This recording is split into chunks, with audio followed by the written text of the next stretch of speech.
John chapter 6, verse 35 and 41 through 51. Listen for the word of the living God as we read these words. Jesus said to them, "I am the bread of life. Whoever comes to me will never hunger, and whoever trusts me will never thirst." Then some of the Jews began to complain about him because he said, "I am the bread that came down from heaven." They were saying, "Is not this Jesus, the son of Joseph, whose father and mother we know? How can he now say, 'I have come down from heaven'?" Jesus answered them, "Do not complain among yourselves. No one can come to me unless drawn by the Father who sent me. And I will raise that person up on the last day. It is written in the prophets, 'And they shall all be taught by God.' Everyone who has heard and learned from the Father comes to me. Not that anyone has seen the Father except the one who is from God. He has seen the Father. Very truly I tell you, whoever trusts has enduring life. I am the bread which lives. Your ancestors ate the manna in the wilderness, and they died. This is the bread that comes down from heaven, so that one may eat of it and not face death. I am the living bread that came down from heaven. Whoever eats of this bread will live into the age, and the bread that I will give for the living of the world is my flesh." The living God still speaks today. Thanks be to God. What good is bread? Joyce made some wonderful zucchini bread and shared it with many of us last Sunday. Last Sunday we also had gluten-free bread with communion. My dietitian tells me to stay away from bread, eating mostly proteins. I, however, have issues with weight that are issues essentially unheard of in the first century. Bread was the basic food for most people. Meat was an occasional commodity. It was eaten on feast days, at monthly festivals. It wasn't a day-to-day occurrence. Bread was the staple food. Often, it might be all one would have to eat. Do we see any meaning from Jesus speaking of living bread come from heaven? Any meaning that extends beyond concerns of survival?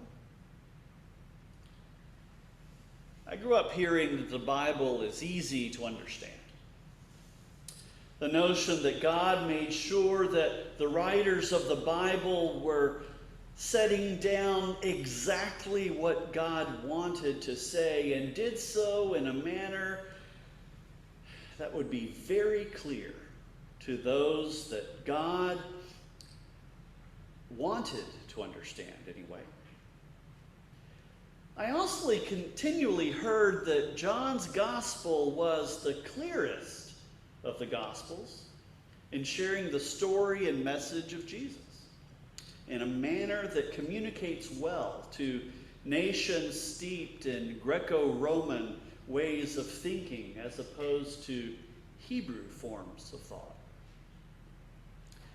Despite the fact that the two notions are contradictory, today's passage is not only a bit difficult to make sense of, Jesus' own contemporaries were having difficulties with it. They didn't know exactly what to do with his words or his logic. that may be about the clearest thing communicated in today's passage. They did not understand what Jesus was talking about. For all the sermons, Bible studies, memes, bumper stickers, and comments I've encountered over the years, I'm not convinced that many of our contemporaries have understood Jesus either. That's a problem with twisting symbolic language and repeating it as though its sense were obvious, while we never spell out its meaning or even consider it with much diligent effort, if any at all. It's rather clear that Jesus is using the phrase bread of life, or living bread, or bread which lives, in some relationship with the manna the Hebrew people ate during their years of wandering. But just how he relates the two is not really clear. To complicate matters, he then shifts the import of this living bread with an application toward the coming age, as well as relating it to his physical body. Neither is he calls it real food, even while we can be pretty sure he was not talking about being cannibalized. Neither is he making a reference to this bread as an element of communion, the Lord's Supper that we celebrated last week. He has not yet celebrated the Last Supper, nor has he made any reference to it at this point. The disciples' experience of the Last Supper was clearly unexpected, as though Jesus had in no way prepared them for what was to come, for what that night would entail. The manna eaten in the wilds was so named because the Hebrews did not know what it was. That's exactly what the Hebrew means. What is it? Manna. They ate something they did not know what was and had no name for, and that was Yahweh's provision for them during their years of wandering. That may be the better tie of Jesus' body as living bread to the manna in the wilds. We don't know what it is. We don't understand it. We just know that this is God's provision for our lives. It sustains and prepares us for what is to come. That manna was food. This manna of Jesus' body is real food, he says, but not in the same physical sense of food and its relationship to our physical survival against hunger. This is some kind of nourishment that takes us beyond this sphere of living that we already know. Jesus used lots of figures of speech in his preaching and teaching. John goes out of his way to structure his whole gospel around different themes from those figures of speech. Jesus' ministry and himself are introduced in terms of word, wine, birth, water, bread, sheep, shepherd, light, and even Passover lamb. We hear these words about Jesus being living bread, and the context for this image flows along with these other images for Jesus' identity and purpose. Jesus as living bread is tied to being the Word, speaking creation into order, into existence. It is linked with the wine of a celebration at a wedding, with new birth, with light, living water, and so much more. This bread for living brings something new to our experience of life, even as light, water, and birth speak of bringing something new and vital to our existence. Wine, as the celebratory symbol of joy, works right in line with God's provision in the Passover meal, setting everything in place that we might move into a new reality of God's new creation for us. While this living bread is food, it is food in a much larger sense than foundational nourishment for continued survival. This bread feeds our living into the reality of God's presence and care. This goes far beyond survival or even gaining excess weight. As living bread, Jesus is foundational to our lives, but not in regard to mere survival. We already have bread and vegetables for that. We already have rice, beans, corn, and even dessert. Zucchini bread, meat, cheese, and fruit can nourish our bodies. Jesus' bread leads us into life beyond survival.